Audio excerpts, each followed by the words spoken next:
2 years ago, the people of Britain elected a hung parliament.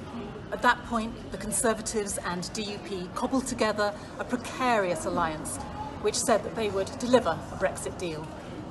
Now, based on that thin electoral mandate, Boris Johnson is pushing through a hard right Brexit. His proposals would open up our NHS to American private healthcare companies. They'd strip back protections for workers' rights, the environment, women, people of colour. They'll bring the chaos that hedge funds love, but people who struggle from month to month simply can't afford after a decade of brutal austerity. And they're undermining action on the climate emergency and blowing hard on their racist dog whistle.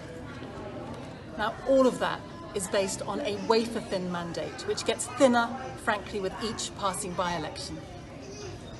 Now, earlier this week, I put forward a proposal for just one way in which Parliament could choose a different emergency government. It would involve working with people I disagree with passionately on so much.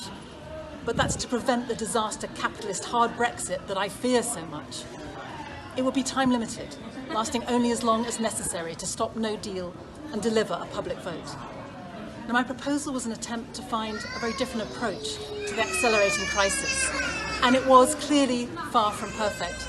It should have made clear that any cross-party group of women who come together to broker a way forward would have to have brilliant women of colour like Diane Abbott, Dawn Butler and Kate Osamor at the heart of it.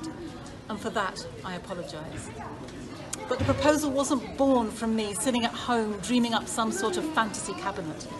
It came from a place of rising panic, frankly, from a real fear of what's happening to this country and our people if we crash out without a deal or with that hard right Brexit. It was an attempt to start a conversation about how our current Parliament, made up as it is of the people elected in 2017, can work together to stop our feral elite from delivering a billionaires Brexit. Now, timing is against us. The Prime Minister is certainly against us. But it will be some form of imperfect proposal which stops all this from happening.